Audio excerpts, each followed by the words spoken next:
Do, do, do. Hey, are we on? I think we're on.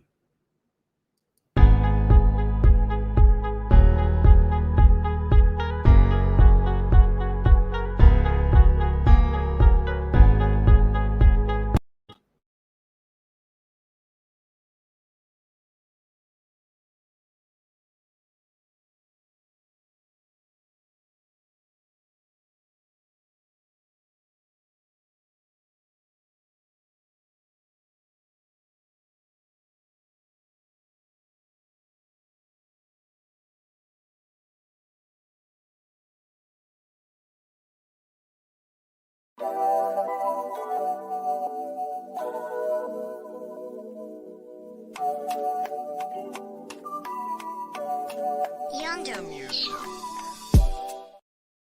Hey, everybody, welcome. We had a little bit of a weird glitch there. We were on and I didn't know we were on. And then the camera is doing that weird thing that it likes to do lately where it will slow up and then speed up. And who knows, man? I don't understand. Technology is weird. Anyway, hi. Welcome, everybody, to Storytime with Julian. I'm your host and lead griot. And I got a new title today. Somebody called me Lit Leader, and I liked it. I thought it was dope. So I'm your host and lit leader, Julian. And it is a pleasure to have you all here. Let's see who we've got so far. I know there's some of you who are shy. And if it's your first time, please let me know you're here. Go ahead and shout yourself out so I can say hey to you. But I see we've got Melanin Monroe, and I know that that's Angel Monique watching us on YouTube. Hey, a special what's up and shout out to all the people who watch us on YouTube live. I appreciate your support. Make sure that you subscribe and mash that like button and hit the bell for notifications. Same too for all the people who are watching us on Facebook. Make sure that you set it for notifications so that you don't miss, especially when we have epic stuff like what we got tonight. Who else do I see? I see Homie Lou, who I know is Marky, watching us on YouTube. I see Mimi Brown over on YouTube. What's up to again? Shout out to all the YouTube people. I see Marie Toussaint. I see Iowan Tribal Stone Flowers, who is, in fact, the author that we will be reading from tonight. And Lord willing and the creek don't rise, if she's able, would love to have her come on at the end of the show and get some of your feedback and responses and maybe answer some questions for you herself. If we're not able to do it on the show, though, if you're a part of the after story, swing through, as I know that she is frequently a part of the after story. So we look forward to seeing y'all there. I see Sean Macklin, Erica Goodman on the YouTubes. What's happening? Saniqua Marie Sain has rejoined us. Eve Black, good to see you. I see L Jack is here. Okay, it's Yolanda here. She is heiress to the thread. I don't even know what that means, but that sounds so dope. Like if I was on Twitter and my name was heir to the thread, I would just be jacking all the conversations. Don't you know who I am? I'm heir to the thread. Ultimately, this will all come to me. Anyway, yo, I'm bugging. Listen, let me not prolong because this is really set to be an exciting night. I don't want to waste a whole lot of time with my shenanigans, though I appreciate your indulgence.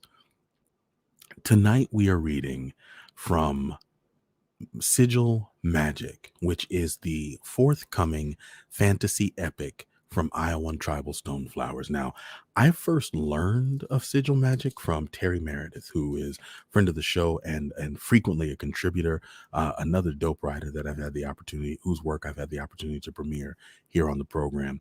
And she was telling me, she was like, well, Iowan has been writing like this fantasy story, and I can't get enough of it. And oh my gosh, it's so dope. And I was like, oh, word? I didn't even know she did that. She told me a little bit about it. I was like, okay, well, that sounds kind of cool. And so I can't even remember how the connection was made. Now I'm thinking about that Elastica song from the 90s. The connection is made. Anyway, I can't remember how the connection was made, but I very gingerly asked if Iowan would be willing, maybe, to share just a little. Can I have please, I have just a little piece so I can read it? And she was so gracious and in fact, effusive and enthusiastic to share the piece. And it was so wonderful to read. Now, Normally, what we do here are cold reads, but when I'm reading something that's unpublished, I want to make sure that I'm doing the read justice, especially if I know or have a connection to the author. Um, I went over the piece and I read over it and I asked her a few questions about it. But what I was so struck by were two of the figures in the story. There are two large anthropomorphic gods, or really they're a lion, a black lion, and a giant panther named Lath and Namira, respectively. And the way they leapt off the page was such a pleasure to read. And when I read it aloud, she said, "Oh my gosh, that was exactly the way they were supposed to sound." And that made me feel incredible. And so I was like, cool, cool, cool. And I couldn't wait. And I got the opportunity to read this to you, the regular Storytime audience who's been here for a while. You heard it and y'all loved it and were basically champing at the bit looking for more. And we got another chunklet a couple of months after that, and now here we are with the third installment. Now, what I've done differently with this third installment is I took one of the excerpts from the preceding installment that leads into this new piece so that you all can get a little bit more of a full story. All right. So we're going to start off with the first section is called Meeting Seifu. Now, some of you have heard that before, and I feel like that's okay. I don't feel like that's going to be a problem. I don't think you're going to have a problem listening to it again. But in this section, Meeting Seifu, we are following the two twin boys. Their names are Lo and Lar. Now, Lo and Lar have been out gallivanting about in the forest, in the woods, where they encountered for the first time Lath and Namira. They learned that Lath and Namira are in fact their spirit guides, that these are their spirit creatures, their spirit animals. They were each individually sort of chosen by their spirit animal, or who chose whom is maybe a little bit up to discuss, but ultimately, the two boys learn that they have a destiny to fulfill, that they are part of a great tradition, that their father, who they do not know, is a part of this great tradition, and that their mother is also a part of this great tradition, and that destiny is going to call them to step into their place in history soon. And they're not too thrilled about that. They're happy little boys who just got giant spirit animals, and they really kind of want to live in that space and in that world. They've come to love Lath and Namira. And where we pick up now, the boys are out in the countryside with their animals when destiny comes a knocking. So let's begin. This is an excerpt from Sigil Magic by Iowan Tribal Stone Flowers. Section 1, Meeting Seifu. Lar wrapped his arms around her neck and felt the coiling of Namira's muscles as the Black Panther sprung into a run. He screamed gleefully. She had warned him, "Hold on tight," before launching herself into a full-out sprint. The tensing and releasing of her muscles rippling under the shiny black fur excited him to no end. Even though they were in the thick of the forest, Lar felt as though they were flying through the air because of her strength and gracefulness. Lath raced alongside the panther and her boy, with Lo straddling him, his long gangly legs clinging desperately. They were going at breakneck speeds, maneuvering around trees and rocks so deftly one would think it was by sheer instinct alone. Sometimes Namira would edge Lath out and claim the lead, just to be overtaken again. Lar glanced over quickly to see his brother thrilling in his ride on the huge black lion's back, laughing hysterically. On any given day, a black panther could outrun a lion, but Namira and Lath were spirit animals, and so those rules did not apply to their corporeal forms. Their strength was almost triple that of any normal beast of their species. None of that mattered, however, to the two children riding their backs. All the twins cared about in that moment was speed, speed, and more speed. So happily, the two humongous cats provided the thrill and fulfilled that desire for their young charges. Within moments, all four sets of eyes saw the edge of the forest open up to miles of grassy plains before them. Lar didn't think his grin could get any wider, but it did. He had a strong feeling that Namira was going to win this race, and that would give him bragging rights over his brother and Lath. Come on, Namira, we can beat them, he whispered urgently in her ear. Please. Oh, I intend to, joyful one.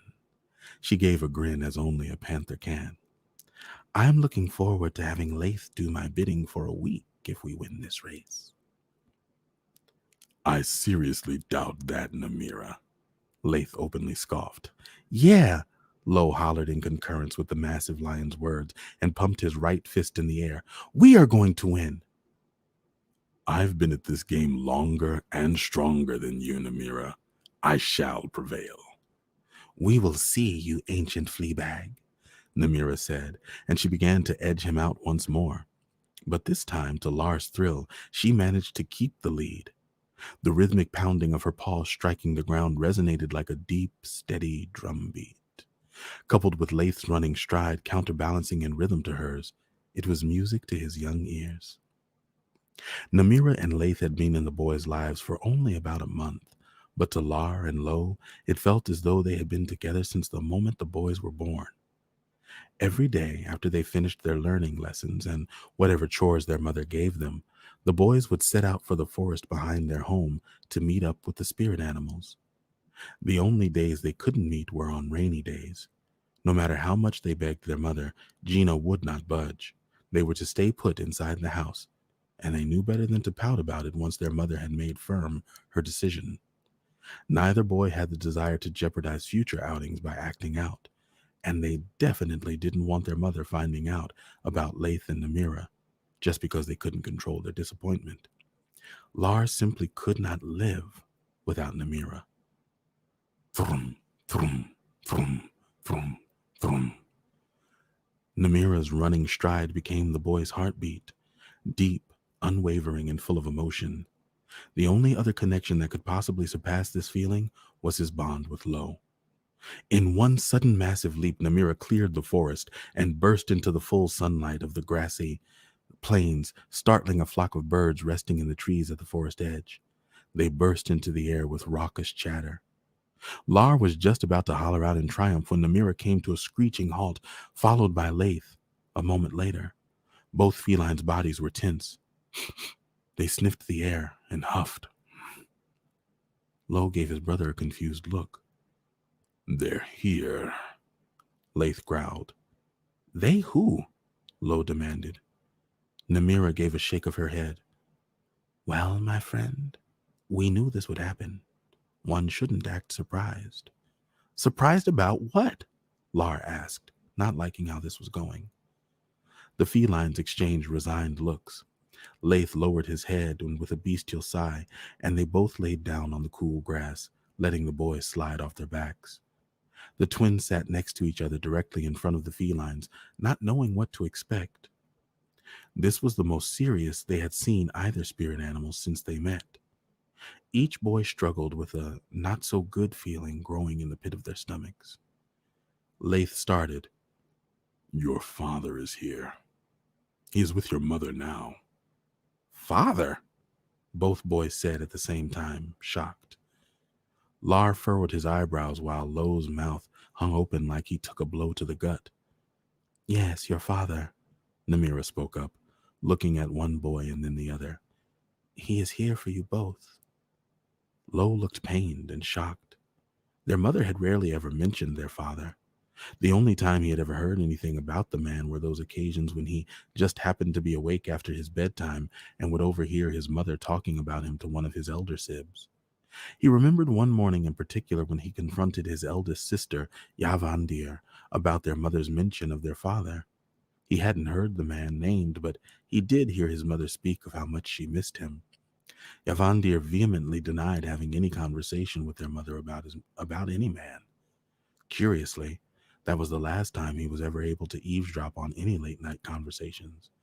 Either their mother had taken their talks elsewhere, where his ears couldn't hear, or she ceased talking about him altogether. Either way, knowing that the nameless and faceless man was now at their home made Lo feel unsure and uneasy. He looked over to his brother. He saw a dark look on Lar's young face. Why now? Lar asked quietly, as unexpected anger began to well up in him. It is too soon. Namira got up and nudged him reassuringly with her massive head. Ah, Lar, your mother and father have to be the ones to tell you and your brother why. It is not our place to do so. I do want you to stay calm and listen to what he and your mother have to say. So you knew about him coming here someday, and you both have not said anything to us about it? Lar asked. Lath anticipated the boy's question and cut him short. It is not our place to say, he answered firmly. We made that agreement with your mother and father long before the both of you were born. No spirit animal ever goes back on their word. So the two of you will learn to deal with this quickly and appropriately. Lo reached over and put an arm around his brother's shoulder, bringing him closer to him. Lar, do not be angry. Listen, brother. I do not like it either, but what can we do? He is here. Lo felt hurt when Lar shrugged him off wordlessly, and instead of trying to reassure him further, he simply stood up and looked down at his sulking brother. You know what, Lar? Lath and Namira could have said nothing at all and let us go straight home with no warning whatsoever, but they did not. Remember when we first met and they told us what our father was? We cannot be too surprised about him showing up. Lath and Namira are spirit animals. Come on, bro. You should not be all that mad. Lar sulked in silence. Namira got up and lay down next to him, purring deeply. He laid his head on her shoulder for comfort. I want to do what I want to do. His words were filled with defiance and took everyone by surprise. And right now, I want to stay here. I do not want to meet him right now. Yeah, that's not happening, Lar, Lo said. If I got to go, you have to go. You do not have to go either. Okay, fine. You are right. I do not have to go. I want to go. I want to meet this man who is our father. I want to see what he has to say for himself. I want to know what he looks like. I want to see why Mama had all of us with him. Lo, you cannot be serious, Lar frowned. What is that supposed to mean? He plopped down next to his brother. Listen, there is a reason Mama kept having babies with this man. Either she is a silly woman or they really care about each other. I want to see which it is. That will help us know who he really is, beside him being some big old important sigil master. I just do not want all of this to end because he shows up, Lar said quietly while looking down. This is not going to end. No one will take Lath and Namira from us, ever, Lo replied. Not even this man who happens to be our father. Do not forget, they chose us. Besides, look how big and powerful Lath and Namira are. Who is going to get in their way? Lar looked over to his brother, met his eyes, and started to feel a little less apprehensive. Then he looked straight at Namira. Lo was right.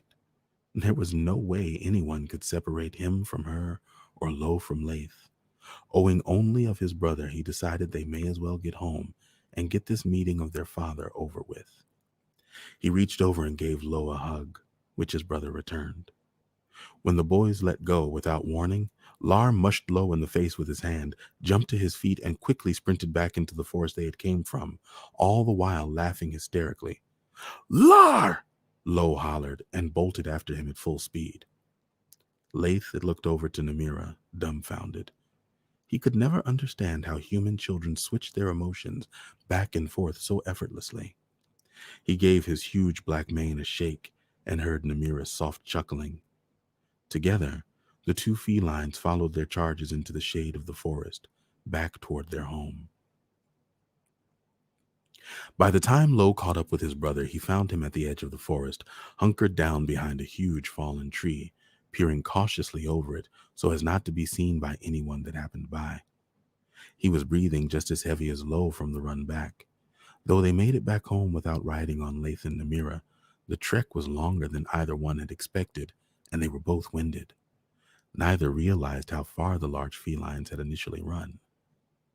Lar turned to him and put his finger to his lips to signal to his brother to keep silent before turning back around. That's when Lo's eyes finally looked past his brother and locked in on what Lar was watching, and he almost crumbled to his knees in shock. There were over 40 black riders camped out right behind their home. He recognized the black riders immediately because nearly a year ago, while on a day trip with his older brother Lotho, they had run into a lone black rider. The rider was a woman, and she looked every inch of fearsome to the small boy when she happened to turn around on her horse and found him staring at her. She was in front of the local inn, but he couldn't tell if she had just arrived or was getting ready to leave. Her skin was browner than his. Her facial features were sharp, and her eyes at first looked harsh, but the moment that she saw him, they softened as if she recognized him. She wore armor made of black and oxblood red leather, and had a huge broadsword strapped to her back, while she held a short hunting pike casually across her lap. Her hair was shaven on both sides, leaving a strip of hair raised in the middle where the tips were colored in a bright red. The horse she rode was the largest he had ever seen. He was jet black with a long wavy mane and tail, and stood more than 16 hands high. The black rider sitting astride such a huge horse had a very formidable presence that intimidated Lo immediately. He didn't realize he had stopped in his tracks to openly gape at the woman until Lotho marched back, grabbed him by the arm, and dragged him along while fussing about how rude his little brother was being to a complete stranger. Lo didn't take his eyes off her until she gave him a small smile, which seemed in opposition to her whole physical being. Now he saw, as he squatted low next to his twin, a whole crowd of these warriors sitting around the back of their home in various groups, eating, talking, sparring, and milling about. They were dressed in the same oxblood red and black leather armor as the woman he saw in town, and their horses were jet black like hers as well. He couldn't understand why the black riders were at their home. He had expected only to see the man who calls himself father to him. But he could not have imagined their father would arrive with an army. He saw that Lar shared the same shock and wore the same bewildered look on his face. Lo turned to ask Lath a question, but found that neither feline were anywhere to be seen. In their place, he saw. Lo started poking his brother to get his attention. Lar? Stop it, Lar hissed, not turning around. They're going to hear us, stupid. Yeah, well, I think it is too late for that. Lar started turning around, ready to fuss at his brother, but his words were caught in his throat when he saw what Lo saw. A huge male black rider standing over them, blocking out the sun with his massive shadow enveloping them. His mouth dropped open in a mixture of fear and astonishment, mirroring the same stricken look on his twin's face. You're Lar and Lo, yes? You're Gina's whelps, yes? The boys were too shocked at the Black Rider's presence. His stern look stole all the words out of their mouths. Not only was he huge, but his skin was so pale that he looked like a white porcelain statue. Like the woman he had seen before, the sides of the rider's head were shaven down to the scalp, but his remaining dark reddish-brown hair was pulled into a top knot that brushed his shoulders. He gave them an appraising look before he turned to walk away as he growled at them over his shoulder. Follow me. Both boys were a bit afraid of the strange man, so they sat there, still dumbfounded. The black rider walked a few steps before realizing that neither one was behind him. I said, follow me, he bellowed. The twins jumped to their feet, startled out of their initial shock, and followed after the intimidating man without any further urging. Neither one would have thought that the arrival of their unknown father would also include an army of warriors in the back of their house. It made them wonder what kind of man was their father.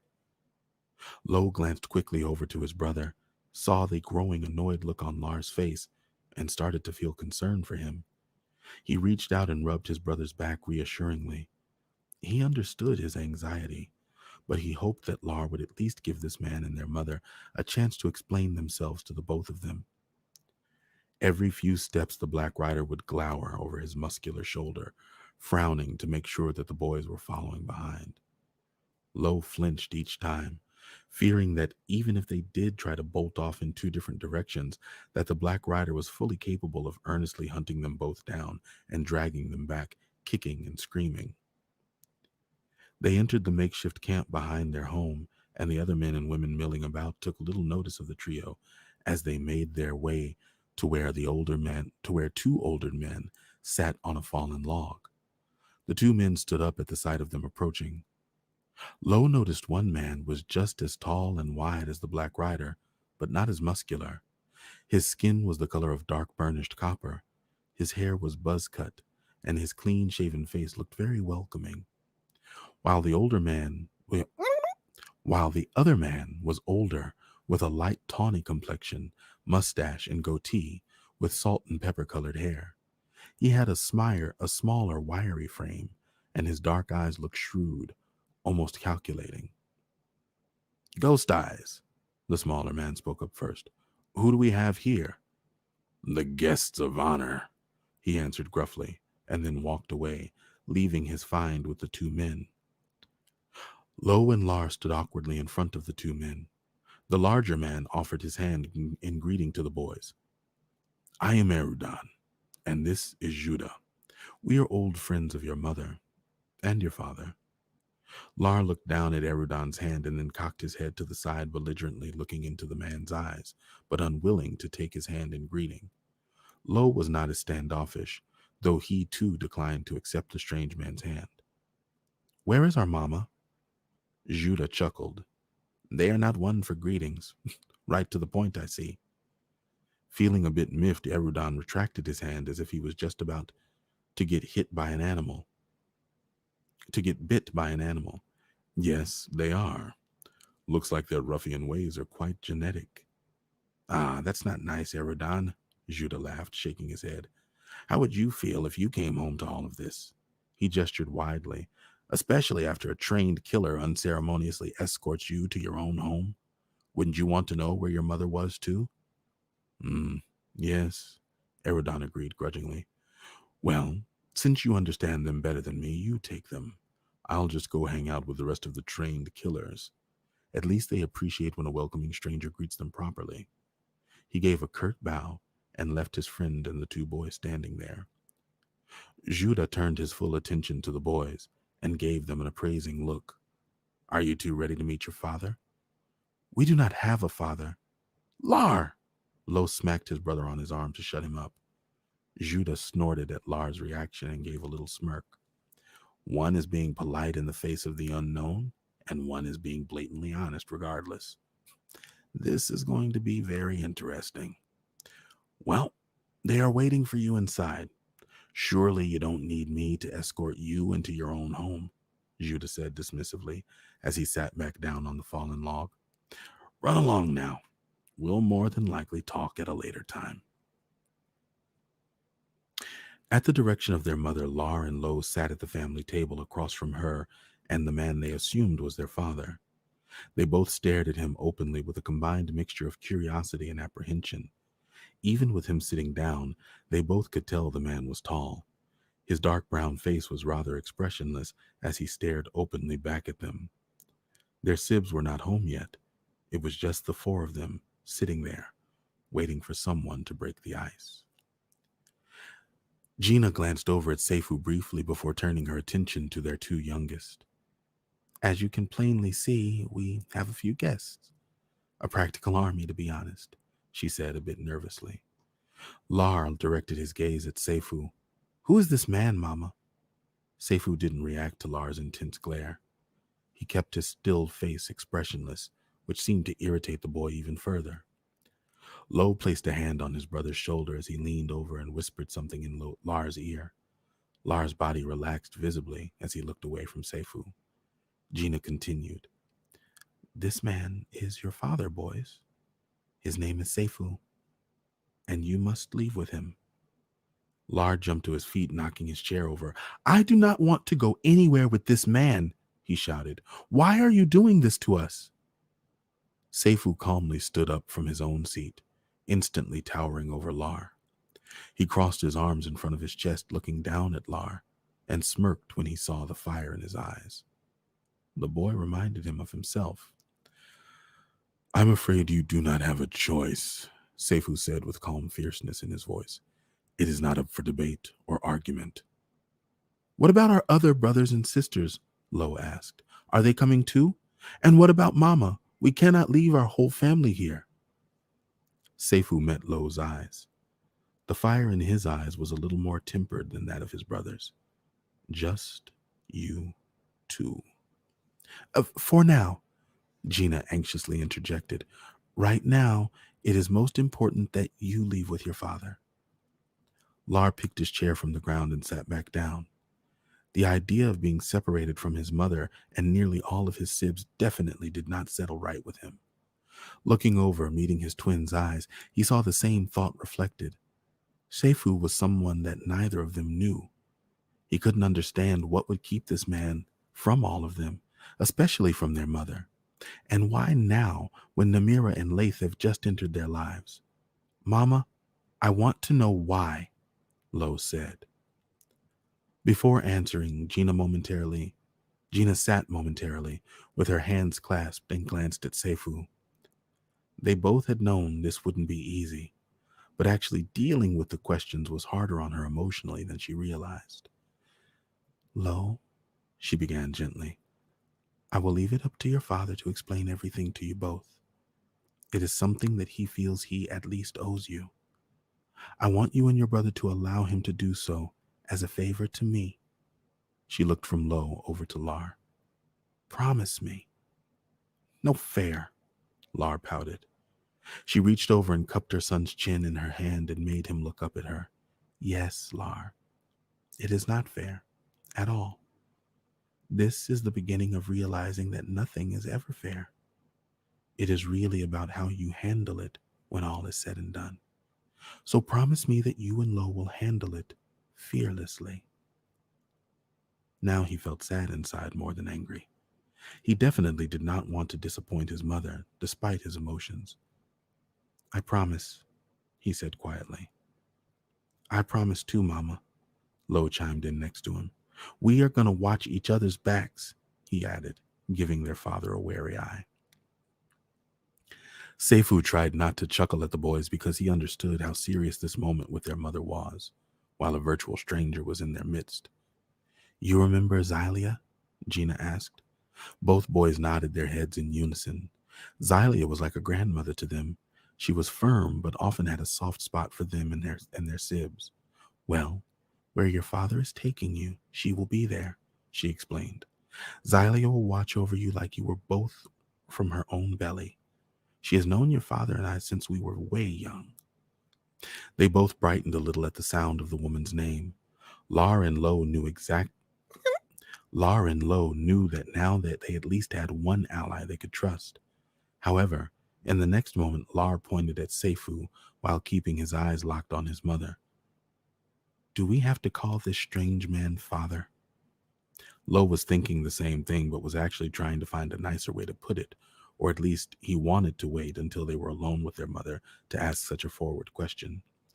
Before Gina could respond, Seifu gave a bit of a chuckle. No, boy. You do not have to call me father if you do not wish to.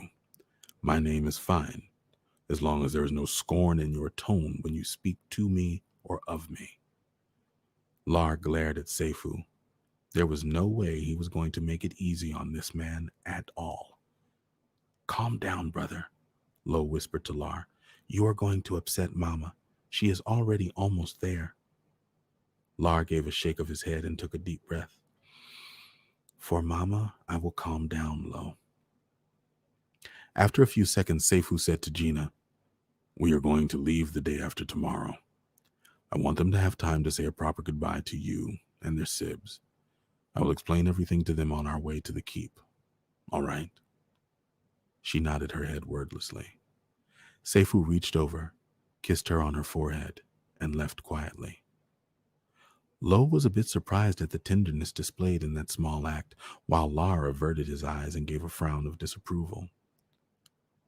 Well, Gina said as she rose from her chair, I know this is far too sudden for the both of you. It will be even more so for your sibs when they come home and find out. She walked around the table, knelt between them, draping her arms over their little shoulders. I love you both so much. She gave each one a kiss on the cheek and stood to walk away quickly before they saw the tears that started to stream down her face. The boys sat quietly for several moments. We should run away, Lar sullenly suggested. Nope. It would make stuff worse, Lo returned. I do not like that man. I do not either, but he is our father, not by choice. I think we need to get to know him. We do not need to do anything with him. Lath and Namira seem to think we need to. That's not fair, Lo. I know, but I do not care. You make me mad. I know, Lar. Everything is making you mad. Lo, promise me when we get there, and it is horrible, that we run away and come back home. As long as you promise when we get there that you give it a chance. Okay, brother, I promise. Then I promise too. All right, that is the end of section 1. Thus endeth the section. I'm going to take a minute so that I can refresh my instrument, and also so I can look and see what y'all saying over here. I saw the little pickety, pickety, pickety, pick. So I wanted to see what was going on. Let's see.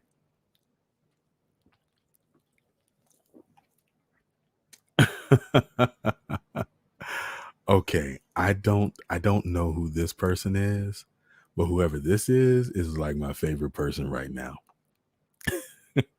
That is really, really such a kind thing to say. Thank you so much. But the words are killing, are they not? Are you not? You gotta be like completely enthralled by this. Let's see who else I see. Um, a lot of people greeting one another, and I love it. I love to see y'all coming in. Melanie Monroe pulled out the one line, I want to do what I want to do. Me too, baby. And I feel that. I feel that. I want to do what I want to do.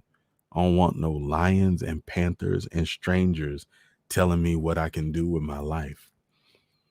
Sean says, I would bet mama was not a silly woman. Listen, when I heard them little kids saying that about their mama, like that, how is that even a thought? How is that even a thought? I know that Ade is talking about that Black Rider, and when I tell you that is one of the dopest descriptions of a character introduction that I have ever read, period, point blank, I was like, yo, I want to cosplay as this person. And then I was like, maybe I'll cosplay as one of the dudes because I would feel better about that. But still, incredibly dope. Incredibly dope. Um, let's see.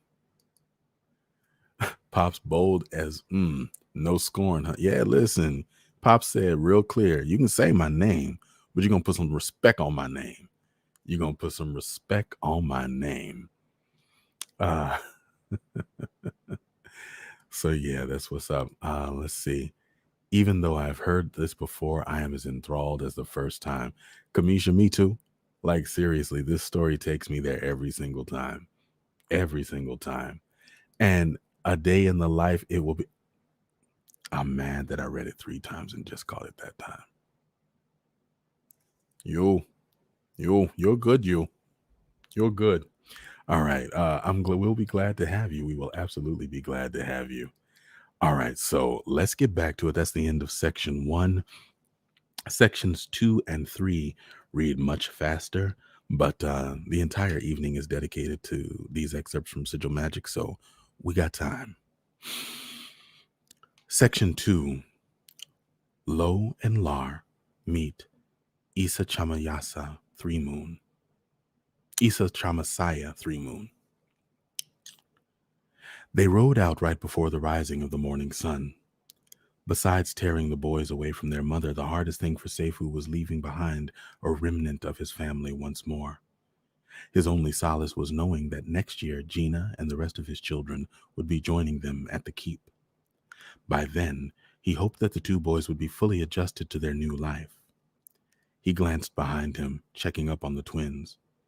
The boys rode on the spare horses that the regiment had brought with them, flanked by Ghost Eyes on the right, who held the reins of Lar's ride, and Zefe on the left, who held the reins of Lo's. Sefu was pleased to see his boys chatting amiably with the Black Riders as though they were going on a picnic by the lake. That is, until Lar caught his father's gaze and flashed him the dirtiest look ever. Sefu sighed so heavily that his shoulders sank, and he turned away from the boys with a withering glare. And he turned away from the boy's withering glare. "Give them time," his friend Erudan said as he rode alongside him. "I have no choice but to," he replied. "Don't try too hard with that one either," his friend further advised. "He'll only take your motives as being disingenuous." "I know better, Erudan," Seifu snapped back. "I am not stupid." "True, you aren't stupid. Just a bit pushy and impatient," Erudan replied, rolling his eyes at Seifu. "And you do not know when to keep your nose out of my situations." Erudan shrugged. "Well, that's what friends are for. To stick their noses so far up in your business that you'll trip over the snot left behind." "Va te faire foutre, mec," Seifu mumbled under his breath.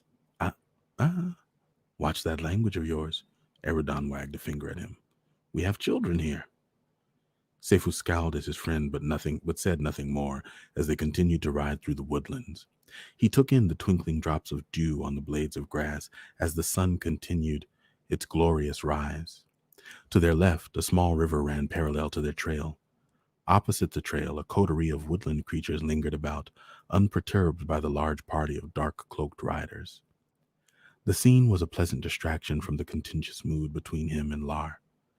30 yards ahead of him, a cluster of more than 10 black riders rode as guard. About a mile further up, 2 more scouted the route ahead to detect any possibility of ambush from overzealous and wayfaring thieves stupid enough to try them. 2 hours into their journey back to the keep, a commotion came from up ahead. One of the scouts had returned, but not alone. As the scout drew nearer, Seifu could make out the shape of a young woman strewn across the front of the scout's saddle. Her hands and feet were bound by rope, and her mouth was gagged. The scout could not hide his irritation with the girl. He was doing his best to hold her down with one hand while guiding his horse with the other, but the girl's wild flailing threatened to knock both rider and passenger off the horse. With some difficulty, the scout trotted up to Seifu and Erudan with his captive. "I found this waif up the road," the man started. "Stupid little thing called herself trying to ambush us." He grabbed a handful of the girl's matted hair and pulled her head up so that both men could get a good look at her. Despite her helpless situation, the young girl struggled about angrily. She looked to be around the same age as the twins and was filthy from head to toe. With his free hand, the scout produced a small wooden dagger. "She dropped down on me from the treetops and tried to stick me with this toy." Erudan looked closely at the girl. A runaway, or a wild child, perhaps. By then, Sindri and Judah had joined them. "Not a wild child," Judah answered. "If she was, she would have landed more than just a scratch on a person she was trying to attack." "Cut her loose, dump her in the river, and let's go," Shefu said to the scout. "What are you talking about?" Erudan roared. "Dumping this child in the river? You can't be serious." "She cannot come with us. All she's going to do is hold us back," he scoffed. "And she smells dead awful. What the hell else are we going to do with this vagrant child? Who can we dump her off on? She is a stray. We need to leave her where we found her.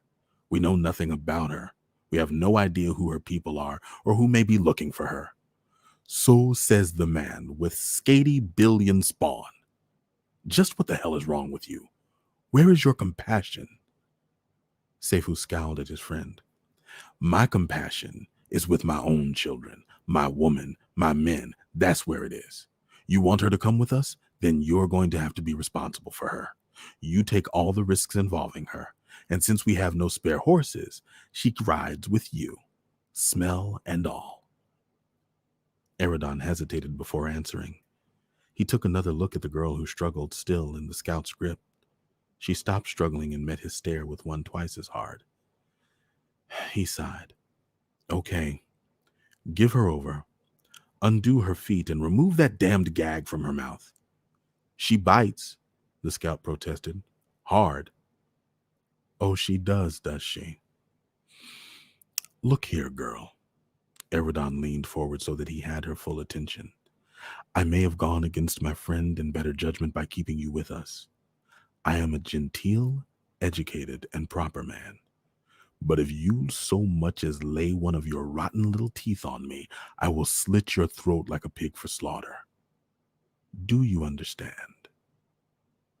She never took her eyes off his as she slowly nodded her head. Good, he said to the girl, and then instructed the scout. Hand her to me and go rejoin your buddy. After he cut the rope from her feet and slid the girl over to Eridon, who sat in front of him, the relieved scout bounded off eagerly to meet his partner further up the path. Eridon loosed the girl's gag. Quickly, girl, what is your name? Issa Chamasaya Three Moon, she answered quietly. Good.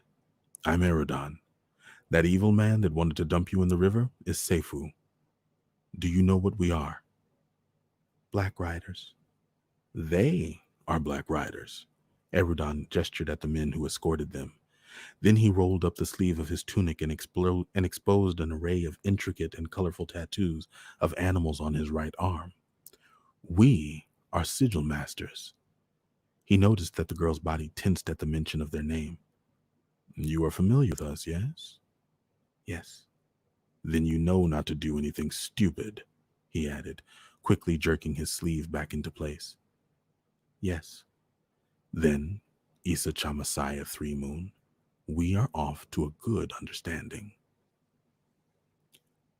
He is a cruel man, Lars said to his brother just as their group started their trek up again. Look, see? He wanted to throw away that girl like she was garbage. Lo hesitated before answering his brother. Even though he barely knew his father, he honestly didn't want to think or believe he was a cruel man. Ghost Eyes intervened. We know nothing about that waif. We know nothing about who she is, who her people are, or why she's out here to begin with. We don't know if she's being pursued or hunted. We don't know how she was raised. Is she from farm folk, or is she from an assassin's guild? You would be surprised to know that little children are some of the most cold-blooded killers. I've seen a whelp strapped with hidden explosives blow a whole crowd of people to dust. Your mother kept you sheltered your whole life. You have no idea how dark the world can be, but you'll learn. This is why we don't pick up strays we find along the way. Kill that unicorn in your heart, Lar, before it kills you. Lar looked down at his hands and fidgeted, but didn't answer back. What's going to happen to her? Lo asked quietly. The man shrugged his shoulders. I don't know what Eridon's going to do with her. Maybe he'll keep her as some sort of pet after he cleans her up. Who knows? Would that not be just as bad as dumping her in the river? Treating her like a pet? Ghost Eyes chuckled. I was being sarcastic, boy. I see that Gina kept you whelps very sheltered. No, he won't treat her like a pet. I'm sure he'll find a way for her to earn her keep in our citadel. Doing what, I honestly have no idea. We rarely take on outsiders. For all I know, she could end up a Black Rider, a sigil mistress. She could be a damn scullery maid. Whatever her lot, it'll be much better than hiding, running for her life, or attacking people from the treetops out of desperation. Lo looked again at the girl who sat in front of Eridon, writing quietly, hands still bound.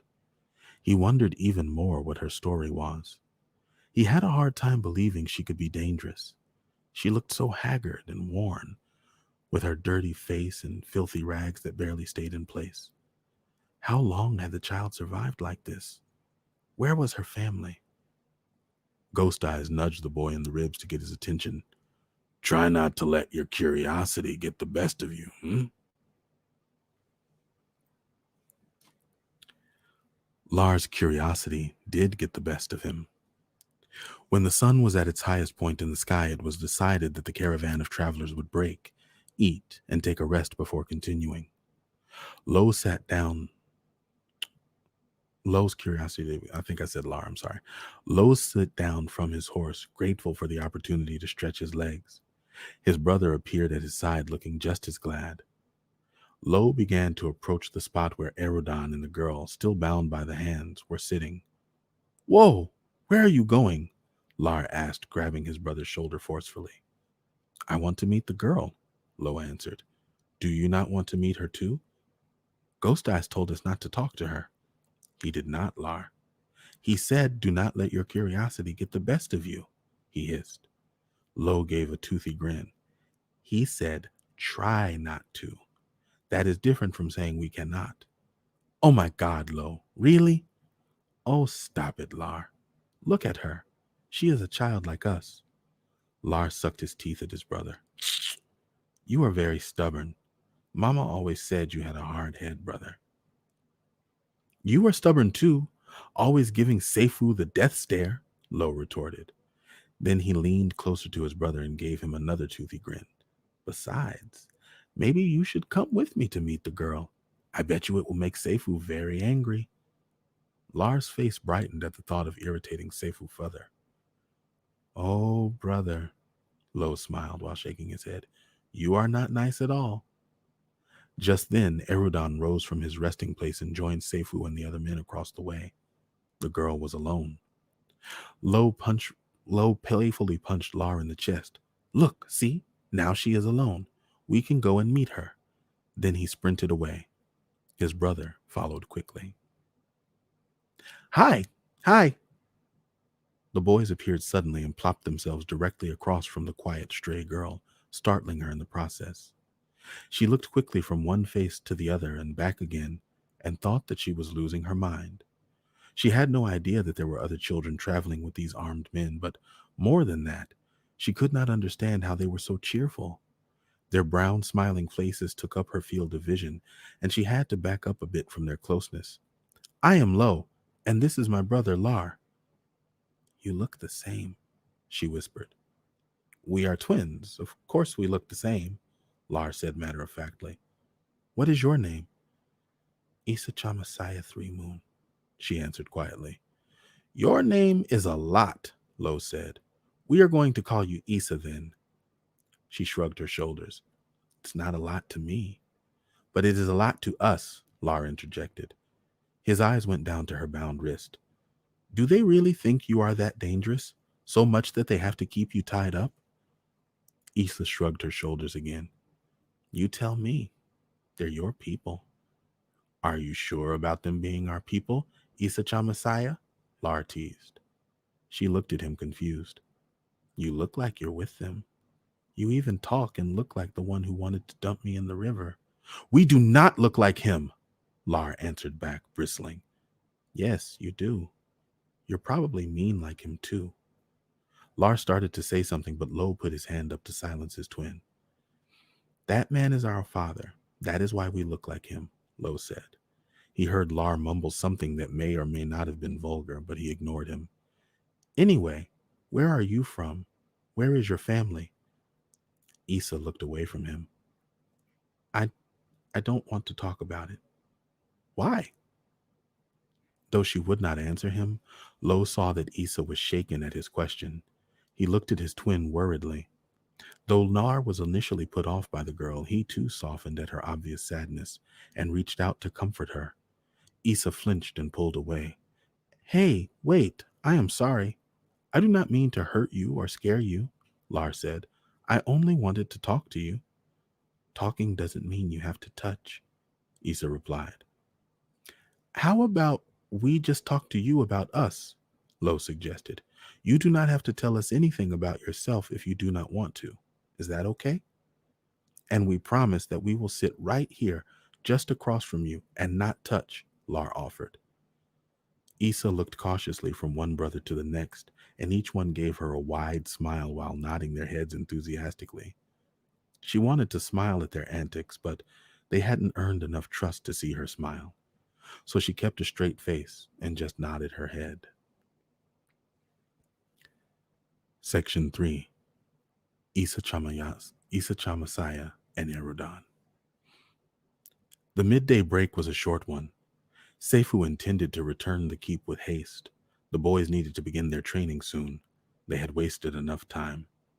The black riders watered their horses and saddled up. It was time to move on. Issa knew that soon she'd be bouncing and jostling awkward on the small saddle because she looked up to see Eridan and the mean one, the boy's father, who wanted to throw her in the river, standing over them. Seifu wordlessly motioned for the boys to follow him, leaving the girl alone with Eridan. The large man kneeled down so that he was eye to eye with her. "I see those two talked your ears off," he said. "Mostly about themselves," she replied, maintaining her impassive face. "I have no doubt about that," Eridan said, and fixed his eyes on hers. "Listen, I will cut these ropes from your hands, but there is no escaping. Do you understand?" Issa Chamasaya looked around at the black riders milling about. She knew it would be foolish to try anything with this bunch. "Yes." Eridan flicked his right wrist and a small dagger slid into his palm from within the sleeve of his tunic. He reached to cut her ropes and she cringed a bit. With an irritated grunt, he grasped her arms to still her and sliced the rope with a single smooth stroke. "Not everyone in the world are monsters, Issa Chamasaya," he said gently. "Hopefully, you'll come to understand that." She rubbed her freed wrist appreciatively. "Issa." "Hmm?" "Just Issa," she said again. "Those two boys said that's what they'll call me now." Erudan chuckled. "Okay, Issa. You have no home. You have no family, yes?" Issa nodded. "You aren't safe out here on your own. How you've managed to stay alive this long is probably by sheer luck. You know this, I can tell.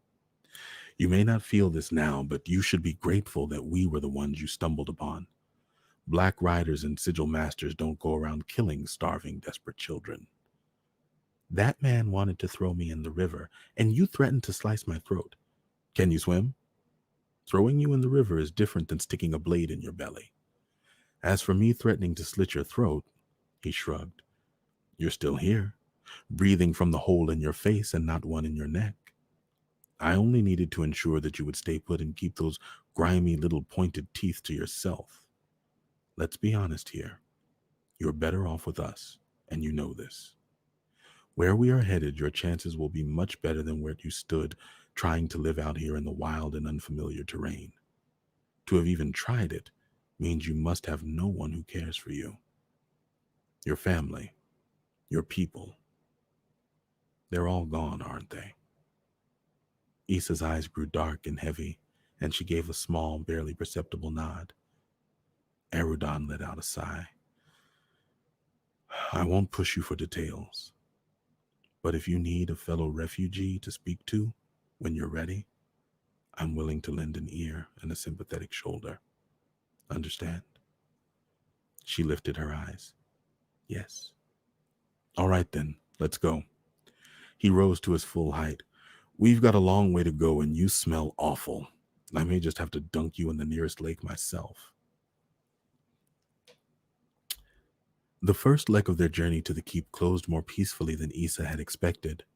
The riders settled for the night by a small lake, and while everyone was setting camp, Erudan arranged for Azami, one of the only two female black riders, to escort Issa to a discreet area and help her bathe. Azami had a caramel brown complexion with raven black hair. Her light gray eyes seemed almost translucent in the dark of the evening. She was very petite, but Issa could tell that Azami was just as dangerous as the larger men she rode beside. She carried a small satchel in her right hand and a pair of leather sandals in her left. Draped over her shoulder was a hand towel, a clean tunic, and a pair of brown leather breeches. Azami scouted the area to ensure their privacy and then turned her full attention to the girl. "Off with your clothes, now." Azami opened the satchel and cut off a piece from a large bar of handmade soap. She handed this and a small vial of body oil to the girl. "Use all of it," she commanded. "I'll throw these rags on the fire. The smell from the ashes will keep the wolves away. It's no fault of your own, but how Erudan carried you all day on his beloved horse, smelling as you do, I do not know." Issa was not bothered by Azami's brusqueness, because the sight of a fresh bar of soap, a sight she had not seen in longer than she could recall, lit up her world. To feel clean again. The very thought filled her with happiness and relief. Issa snatched up the soap, stripped off her tattered rags, and ran into the cool lake. She splashed about, happy and free, with no shame of her nakedness before the stranger. Azami chuckled at the girl's exuberance and rested her weary body against a shady tree near the bank of the lake. Erudan says you're a refugee, Azami said to the girl. Where are you from? Issa tensed up at Azami's question. Then, with a deep breath, she answered, Amthen. She did not look up, but instead focused on a particularly dirty spot on her elbow. I'm from a small settlement near the border of Estes that was raided. The woman nodded at her answer. There have been reports about gangs of raiders on that side of the border. I've heard terrible things. I've seen terrible things, Issa returned quietly. I don't want to see those terrible things anymore. I'll understand if you don't want to talk about it, Azami said. No, I don't want to talk about it, she replied, and then immersed herself up to her head in the cool waters of the lake. She stayed that way for a few minutes, hoping to clear her head and push back the awful, still fresh memories that began to surface. When she finally came back up for air, she saw the Black Rider waiting impatiently. Issa continued her bath, relieved that Azami no longer engaged her in conversation. She was too emotionally exhausted to think about how she got here. She was still leery of these people, but she looked forward to a night's rest while feeling safe for the first time in weeks. The girl stayed in the water a while longer and began attacking her mass of messy, knotted hair with what was left of the soap. Halfway through, she grew weary and gave up. She wrung out her hair and made her way out of the water. Azami waited by the bank and covered her with a small towel right away. Issa dried herself thoroughly and rubbed the body oil that was given her over her skin. She luxuriated in the scent of sesame and almond and delighted at how it made her skin glow wherever she applied it. Listen, Azami said, breaking their silence. You are going to have to make do with these clothes. They're mine. Even though I'm the smallest rider here, they're still not going to fit you quite right. She handed the girl the clothes. Now hurry up and dress. Our food is waiting. Tonight, you will be treated like a guest. So eat, relax, rest. Tomorrow, you will be one of us. You understand, girl? Issa took the clothes from Azami. My name is Issa, and I understand. Okay, Issa. Azami smiled at her. Don't waste Erudan's trust in you. She found a nearby stick and used it to pick up Issa's tattered rags. Now let us celebrate by burning these filthy rags to ashes, my young friend. Issa was but a few seconds into her much appreciated meal when she felt two bodies flop down next to her on either side. Looking up from her wooden bowl filled with soup, she found Lo on her right and Lar on her left. Both twins were smiling at her and giving her appraising looks. You clean up nice, Lo said quickly. Lar inhaled deeply. Ah, you smell nice now, too. Your clothes look a lot better, too, Lo added. Even though they are too big for you, girl. Lar tugged on the left sleeve of the loose-fitting tunic she now wore. Stop that! Issa smacked his hand. Lar gave her a shocked look. Meanwhile, Lo burst out laughing at his twin's chastising. She got you good, bro. He gave Lo a dark look. Shut up. He reached over to smack his brother, but Lo leaned back, dodging his touch. Issa quickly lifted her much-loved bowl of soup and leaned backward to avoid being pulled into their play. She was taken aback how comfortable these two had gotten around her in less than a day of meeting her. A part of her was pleased by their antics, but soon she remembered her own family had been viciously murdered, and she'd never get to enjoy them or laugh with them ever again. This thought closed her heart. The shift in her mood must have shown on her face because soon she heard Lo asking, Hey, are you all right? She looked at the identical faces on either side of her, each shrouded with the same look of concern. Their concern was overwhelming to her, and though they seemed genuine, their presence was too much. She jumped to her feet, mumbled that she had to go, and ran off. Lo rose to go after her, but felt Lar's hand on him. His brother shook his head, telling him not to give chase. But she is hurting. I know, bro, Lar answered, but I think she wants to be alone right now. We do not know what she has gone through, you know? She probably needs some time. Not everybody is like us. Lo settled back down next to his brother. He quickly glanced over to where Issa had relocated herself, next to a petite female black rider with raven black hair and icy gray eyes. Maybe one day she will come around and be our friend? Lar shrugged. Maybe. We cannot make her. His brother simply nodded in agreement, then changed the subject. So, how do you think it will be when we get to where Seifu lives with all these crazy people? It better be interesting, Lar answered. I am only going because you and Mama are making me go. I do not care for him, so he does not count. Lo ignored his brother's continued disdain. I think it will be fun and interesting. Maybe we become sigil masters, yes? Or black riders, Lar countered quickly. I think that will be the best. We can learn how to fight and use all different kinds of weapons. Why are you so violent? His brother scrunched up his face at him. We are not violent people. Sometimes black riders have to kill people to protect sigil masters and mistresses. Lar looked up wistfully at the other and gave a small smile. No, I do not want to be violent, Lo. I want to be strong, you know? I want to be able to protect everyone that I love. Sigil people are strong too. I do not think they are as strong as black riders, Lar openly scoffed. Black riders protect them. I think that makes them the strongest. You know, there are different ways to be strong, Lar. Look at Mama. I think she is stronger than all of them.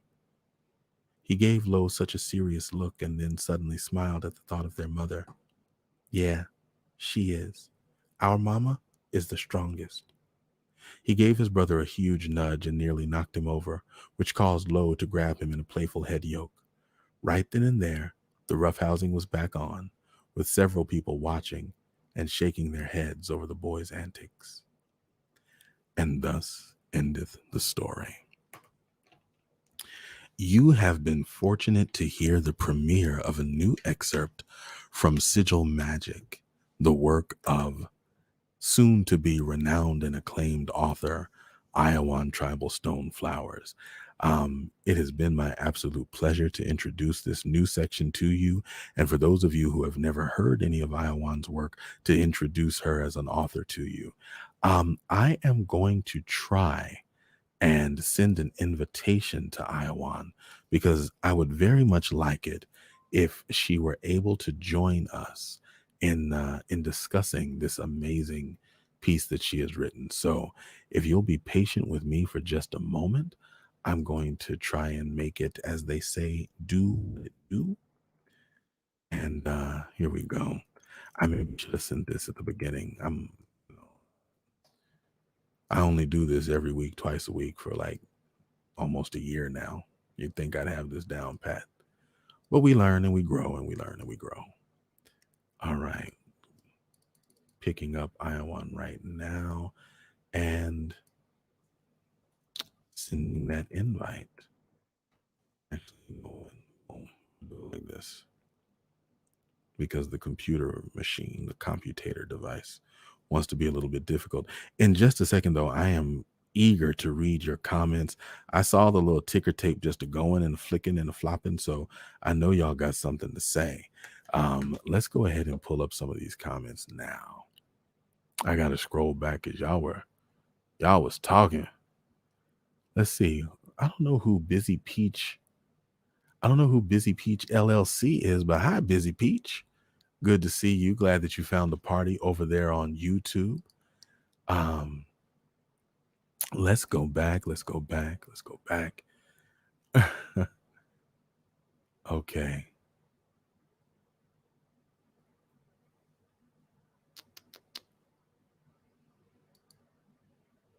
Okay, so there was some question about what are we, hold on. I'm so confused about "Take Your Time, Baby" and the Peppermints, but all right, I'm gonna let that go. Um, Ain't nothing like a friend to talk smack. Again, not sure where we're picking up. Tell him, friend, not messing up his name. I don't know what I've missed, so I'm gonna leave those. Laverne Benton says, "Iowan, when you publish and also release this audiobook, oh, thank you, Laverne. That's awfully sweet of you. I appreciate that." Angel Monique loves Erodon's wisdom and kindness. Shanti says, "I love these descriptive words when the scenes are set so well." Absolutely. Yeah, like the all of it, you can visualize every bit of it. Like I can feel the house that they were in. Even without the description of the house explicitly, there's so much surrounding description that you just kind of your mind fills in the blanks, and it's just beautifully set. It's absolutely beautifully set.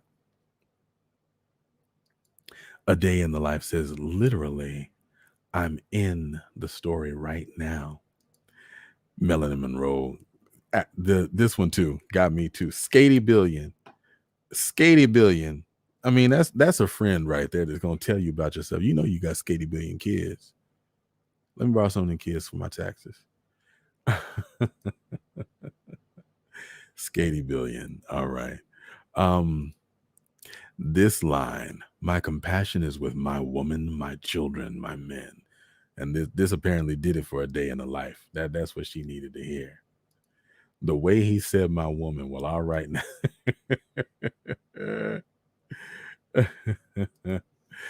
Laverne likes that description of Erudon. "I am a genteel, educated, and proper man." Yeah, yeah, I kind of like that. I kind of like that. Yolanda was over here sitting on gold. I don't know who Yolanda is. Iowan, are you Yolanda? Who Yolanda? Yolanda, show yourself. Yolanda, where Yolanda at? Let's see what else we got. I like the rhythm of her name. Yeah, yeah. Issa Chamasaya.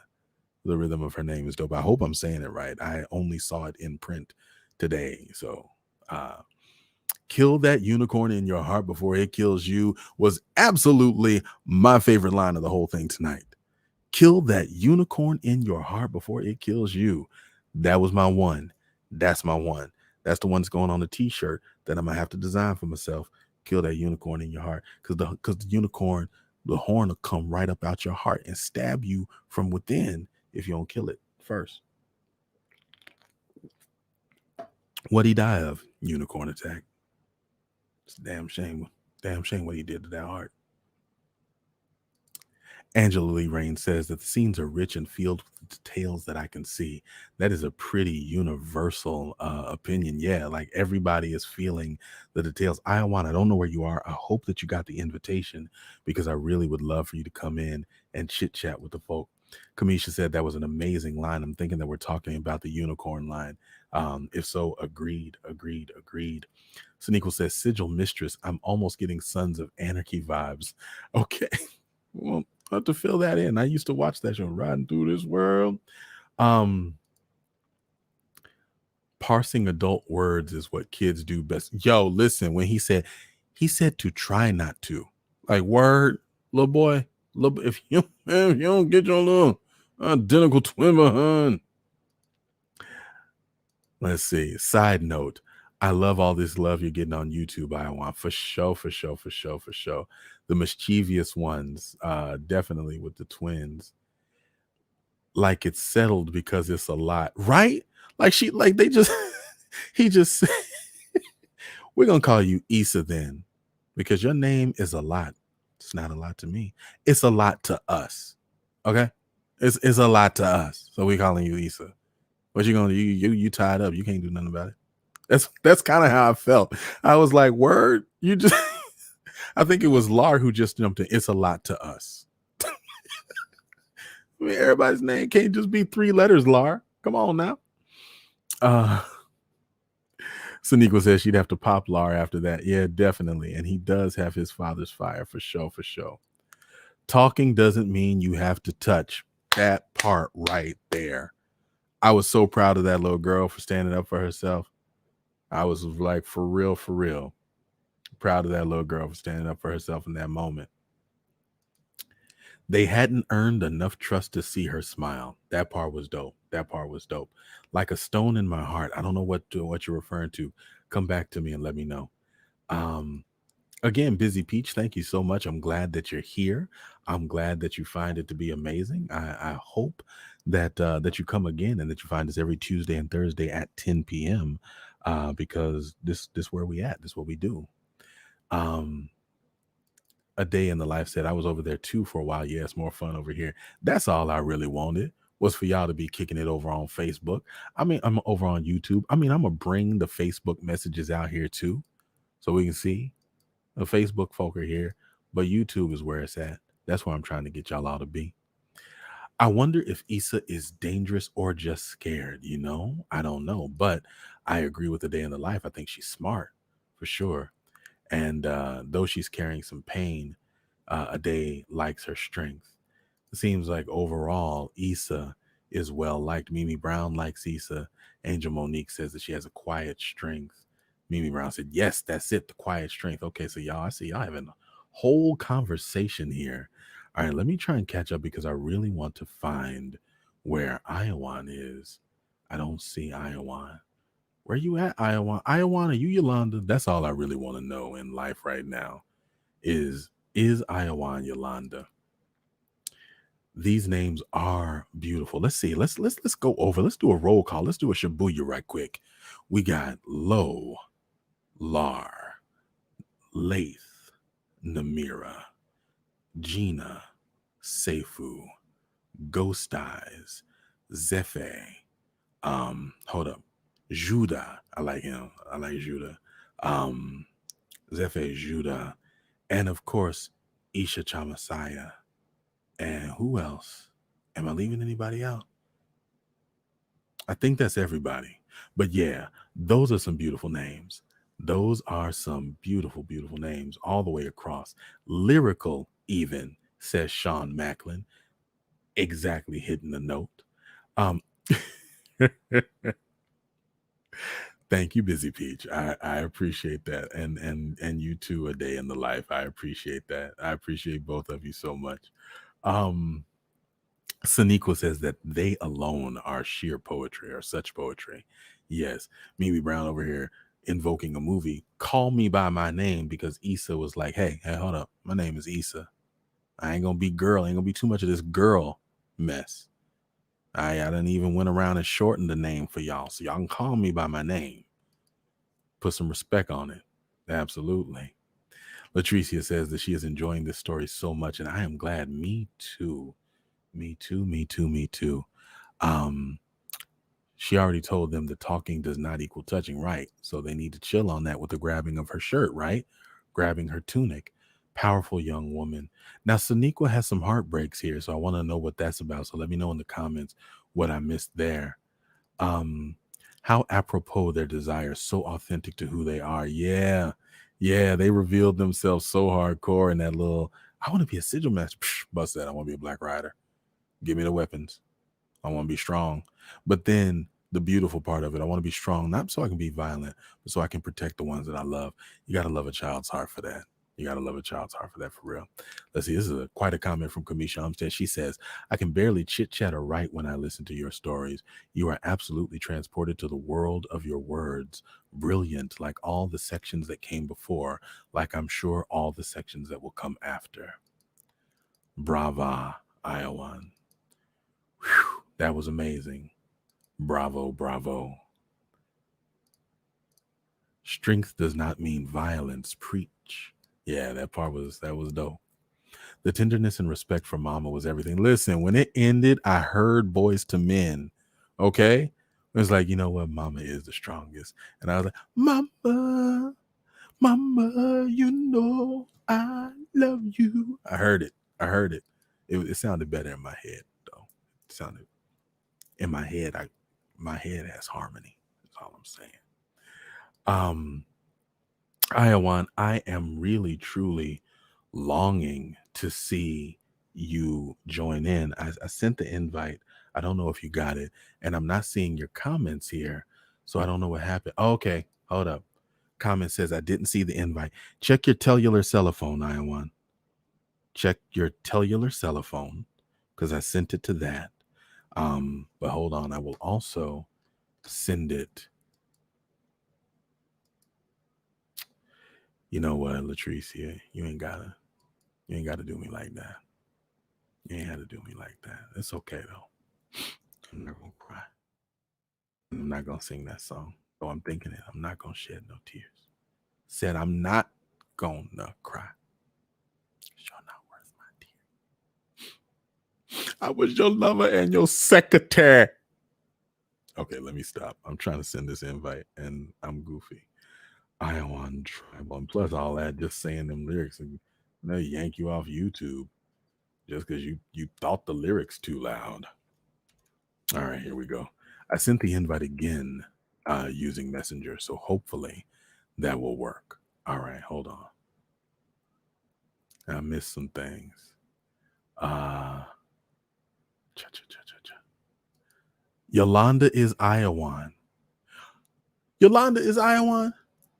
I haven't felt such a revelation since I learned that Julissa was Sheila and Sheila was Julissa. Her accent, no fool me. Let's go see a movie. I don't know if anybody remembers that. Probably just me. Joker says, this is an absolutely incredible and moving story. How do you come up with these rich, beautiful names? Good question. And when this invite gets accepted, we will ask the author that question because I got to know. I got to know where Judah and who else that I liked. Erudon. That was the name that I forgot to say earlier. And that's probably, I think Erudon might be my favorite of the grown-up characters. Erudon or Ghost Eyes. I like Ghost Eyes. I like reading Ghost Eyes. I really, really like Ghost Eyes. Okay, Iowan, I need you to connect your microphone and your cam so that, here we go now. Here we go now. Oh, hey! I was like, I can't get through. I can't get through. I'm so glad that we're able to get you on here. Okay, first things first, Papa, I need to know something so that we can tell somebody something. What is your cash app? What's your cash app? What is my what? Your cash app. What is it? My cash app is Stone Flowers, and it'll say Y. EYESTONE Flowers. FLOWERS. Got it. The reason why, and it will say Y Stone Flowers. Okay, beautiful. So Iowan is Yolanda, and Yolanda is Iowan. Got it. Got it. First thing I'm trying to do right quick, I want to scroll this so that it stays up while we're talking. Pum. Save. There we go. For all of y'all expressing all of this wonderful love and how much you appreciate and enjoy this wonderful, phenomenal piece of work that we were able to read, say that with that little clattery sound on the telephone. Hit up the Cash App. You can do $1, you can do $5, you can do $20, you can do whatever you can do in these trying times. But let this writer know that you mean what you say. When, oh my gosh, I love it so much. Oh my God, it's so good. Say it with clack, clack, clack, clack, and make your phone make noises. All right. That's how we really show. Okay. There have been so many questions I wanted. I don't even know where to begin. But first, what do you want to say about what you've heard from the comments and even about the read? I was fangirling over you reading my stuff. Like totally fangirling. I was like, ah! And it almost feels like as if I didn't write it. Like it felt like I was a total spectator, and I really appreciate that. I love that everybody was digging it. I mean, it's just the nicest feeling in the whole damn world, you know? So I don't know how else to put it. I mean, it just feels good.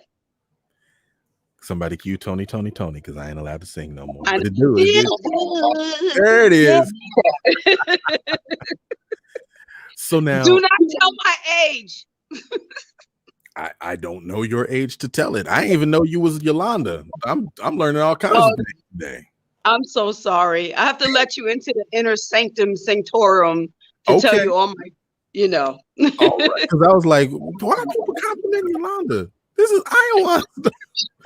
Now, one of the top questions that I do recall was these beautiful, beautiful names. How do you come up with them? Okay. So, Lo and Lar are named after Laurent and Larry from Les Twins. It's the first three letters of their names. The other names I've gotten from, like, you know, those name generators, Get out of here. or for real. Or actually, another set of names I've gotten when I used to work in publishing at Time Warner. No, at CMP Publishing, and I used to qualify like people's subscriptions, and they had like dope first or last names. I would save the names because they sounded so dope. So I have a sheet with about 20 pages of all these names that I saved, and sometimes I'll go through that and pick names from there that sound fitting. So So I collect names. somebody named Judah. Was that from the list? Judah was not. That Okay. one I made up. Okay. I like Yeah. that one. Now these characters. So we've got some really rich variances in personalities here. Just within the twins alone, we have, you know, two very distinct personalities, two really, really individual characters. And then we've got Seifu, who occurs for me as being really brusque and gruff and having a tender heart. He's a, what's that fruit that's got all like a prickly pear? It's got all those spikes on Yes, the he is. outside, but the fruit of the flesh is really tender. He occurs for me that way. Now, he seems to have some resistance even to showing affection toward his children. Is that fair to say? Not really. Okay. So talk to us a little bit about the relationship between Seifu and the boys, as much as you can.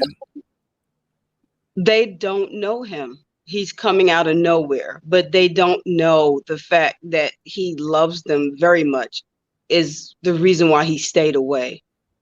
The most I can say is that he had to stay away to protect them. Okay. But they don't know that. You know, kids don't know all the things and the decisions that adults do. Kids Right. only know, are you here for me or are you not? Where the fuck have you been? You know, that kind of thing. So where Lo is more like, I kind of want to understand. Laura's like, fuck that. Yeah, I should have been here because mama been here all this time taking care of all of us. Where have you been? And they've been sheltered, basically sheltered. So they don't know what's about to happen. Okay. Now, as far as them being now that's how the twins see him. How does he feel about them? Oh, he adores them. Okay. Like when he said that statement about, I'm only worried about my women, my children. That's no lie. He adores, he goes in hard in the paint for his own family. And as the story goes on, it will show how hard in the paint he will go, what he's willing to put up with. Now, see, for those who have been with us for a while, they might recall a section where there's a sparring match, and he is not very gentle with them. He seems to take some pleasure in whooping their ass and letting them know that they got more ass whippings coming. So, and that's a little bit later in their development.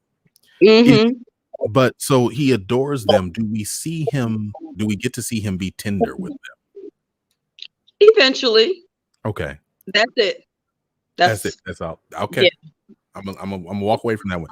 I would love to know a little bit more about Ghost Eyes. And I'm gonna ask a weird question. Is Ghost Eyes albino or is he white? Well, okay. You know what? You people, the last time Ghost Eyes, okay. Ghost Eyes is now albino. Let's just say Ghost Eyes has always been albino. We won't go back into how people reacted. My initial description of no, we'll just say he's albino. How's that? Because I'm not trying to get cussed by my own people. Y'all not gonna take me down that road of perdition. No, he is albino. I heard, I listened, and I adjusted for my people. And it's beautiful. It's beautiful. Thank you. I took that ass whooping. I had actually forgotten that we had that was in the after story. Yeah. I was traumatized. I was like, oh God damn, I let my people down. They thought one thing. I thought it was okay. You know, this time people normally I don't let people fuck with my writing, but I'm like, okay, but I have to take that. He got so I like Ghost Eyes. Ghost Eyes got so much swag. Like he's just like he's the uncle that's gonna give you that burr and be like, yeah. Oh. Like, and I like that. And so with that little edge, I really wanted. I'm glad to know that he just ghosted. He ghostly. That's all. Yeah. Get you there. Now, another of the names that I forgot. Our petite, caramel complected Black Rider. She is not Azima. No, Azami. You know, Azami. Yeah. Azami. That was another one of the names that I forgot. Azami seems to be. You seem to be setting it up for Azami to take Issa under her wing and possibly train her to be a Black Rider. That's what I took away from Tomorrow You're One of Us. And then Ghost Eyes gave us a little hint, was like, she could even end up being a Black Rider for all I know. So like I kind of feel like that's where things are headed, especially since Issa ran to go sit next to Azami, which makes sense because that was the first person who was really tender toward her. But do we see Black Ridership in Issa's future? Yeah. Yeah. Yeah, I'll give you all that one. I feel like with all that matted hair that she couldn't control, they just need to go on and shave off the sides anyway. Just induct her in, bring her in the hard way. Angel Monique says Ghost Eyes is the don't tell your mama uncle. And yes, he is. Yes. Now, I would be remiss if I didn't let you see some of these comments too. Because people really want to know about that scarf though. And they're asking, is that loom work? It's the loom work. I did this on the loom. This was my first loom thing when I was learning. It is really beautiful. It is really Thank beautiful. you. I want to open up for some specific questions because we don't want to keep you here too long. And I'm first of all, I'm hoping that you're willing to come to the after story tonight. Yeah, I'll come. Yep. Okay, I will be. I got extra sleep this morning, so I'll be able to show up in the after story. So that being said, folks who are in the after story, hold your questions because you're going to have an opportunity to do that. For anybody else, if you're not in the after story or don't know what I mean when I say the after story, I'm talking to you. Now is the time to get your questions in. So I want to take the next 5, maybe 6 questions that come in. Busy Peach asks, can we please describe Azami again? I don't know if she's asking for me to reread that section, or would you like to describe her, Iowan? Azami is petite. She's caramel complexion, maybe slightly a little bit darker than me, in brownness, and she has raven black hair and very light eyes. Because Black folk, we come in from the darkest to the lightest. So I'm trying to represent as many as my people. You know what I mean? Like when you look in your family, you see your family from the darkest to the lightest and back again. So, that's what I'm trying to do. Okay, that's what's up. And she has gray eyes, light gray eyes, which I thought was really beautiful. Now, Azami is not the female Black Rider that Lotho, that's another name I forgot. No, but she will be seen though. Okay, so we're going to see her again. Now, Yeah. in this section, you said that there were only 2 female Black Riders. Did you mean just in that party or out of all the Black Riders? Just only in that party. There just only happened to be only 2. Okay, so there are a number of female Black Riders. Yeah. Mm-hmm. Okay, cool. And I just want to say, the Black Rider that Lo saw, I based her on Grace Jones because I love Grace Jones so fucking much that Grace was in my head when I, just a little tidbit, That's dope. That's what's up. A Day in the Life would like to know, are we able to purchase the full story? I think you've been getting that question. It's not done. It's not. Okay. Do you, without rushing you or trying to pin you to anything, do you have an estimated timeline, or are you just doing it as it comes? I do it as it comes. Yeah. Okay. I'm whispering because I know that Terry and Sancha are gonna cuss me out, so I'm whispering. I understand. I hate to tell you, they can still hear when you whisper. Oh, damn it! Really? Oh. Let's see. Busy Peach got all the questions. Which is the baddest Black Rider? So of the Black Riders that we've encountered thus far, who's the most ass whoopingest Black Rider? The one that Lo saw when he was littler. Really? In the town. So she can whoop all the rest of them. She's a quartermaster. She's a quartermaster. So she's the one that trains a lot of the Black Riders. Okay. So she's pretty much, Okay. I'm taking 3 more questions, and I want it to come from somebody other than Busy Peach. Not that we don't love you, Busy Peach. Laverne has all the questions. Oh, is Busy Peach Laverne? Yes, sir. Okay. We love you with the questions. I just want to make sure that we give other people the opportunity. Are there any things that we should know to contextualize the story better? I kind of rushed through the setup at the beginning, but I think all the core points. When you say contextualize, like help me out. I don't understand. What else will help us understand or appreciate the situation that these boys are about to enter, whether it's something that they're going into or something that they're coming from? What else should we okay, so the story is going to be very dark. I mean, I'm writing about children for now, but they grow up. There's a lot of shit that will happen. Matter of fact, I am trying to write a particular scene with a particular antagonist that you actually read in the prologue when I gave you that prologue that you read in the after story. Oh, yeah. Okay. So I'm trying to write what's in my head. Like when something's stuck in your head and you're trying to write it the way you want to see it, but you kind of get stuck trying to write it. I want to write what I want to write. Right. So yeah, that's it's pretty dark. Okay. Wow. So and we'll see all of this ostensibly within the same book. So the tone is going to kind of graduate from a lighter, freer tone to a much, much darker place. Well, here's the thing. I kind of see this book in 3 books. Okay. I don't see it as one. Gotcha. So that's the thing. Like as I write the scenes, it kind of like, okay, that can't just all fit in one book. That has to fit in several books. Okay. So the darker scene that you're writing now will probably not be in the first book. Can we expect, like I said, kind of like Harry Potter, where as the characters get older, the books start to deal with more serious, more mature themes? No, not really. The scene that I'm thinking about will be in this first situation. I'm a little shocked. I'm excited. Danielle Wilson says, "Take my money."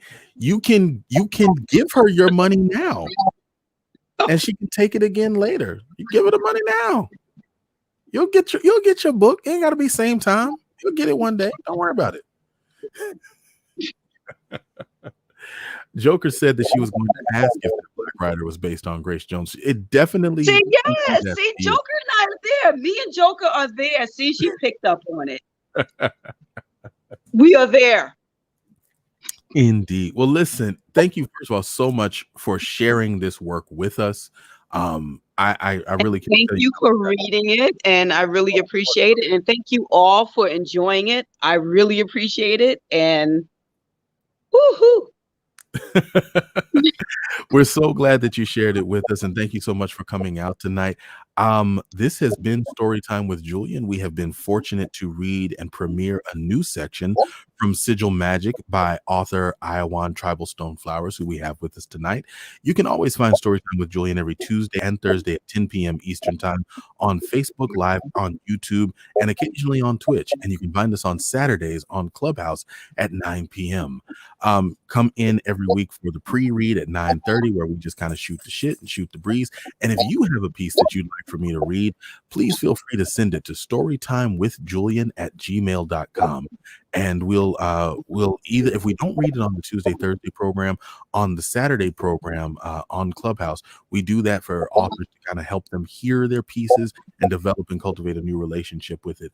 Again, thank you so much for your support. If you enjoyed tonight, make sure to like and share and let people know. Make a post on Facebook, make a post on Twitter, make a comment on YouTube, and let people know that this is something that you enjoy.